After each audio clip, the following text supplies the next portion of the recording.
Happening today, San Francisco Mayor Daniel Lurie is set to give his State of the City address. Yeah, Cromer Will Tran is live in San Francisco with a preview of everything the mayor plans to talk about today. Morning, Will.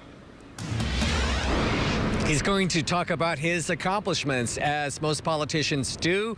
The state of the state, Governor Newsom, he touted about what he did, and the same thing is going to happen with Mayor Lurie right behind me at City Hall come 10 o'clock this morning, 3 hours from now. As far as some of his accomplishments that he will tout, first and foremost will be how he's been handling crime. He ran on the platform of trying to lower crime in San Francisco, that at one point San Francisco became a national punching bag with crime rates and videos of car break-ins.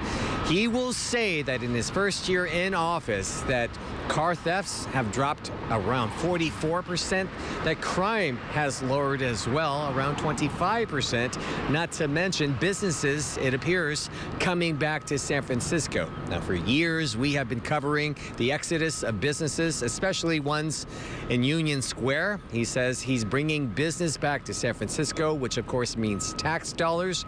He's also going to talk about how he has tackled homelessness. San Francisco also a national punching bag when it comes to that, but he will mention that he's trying to make it easier for shelters to be built in areas of San Francisco to get the homeless into those shelters, and more importantly, he says, to receive the treatment that they need.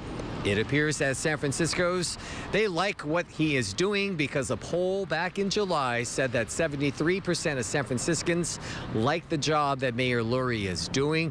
We will cover that for you when it happens at 10 o'clock this morning, and there will be a Q&A afterwards as well, so don't want to miss that. But this is his report card to himself.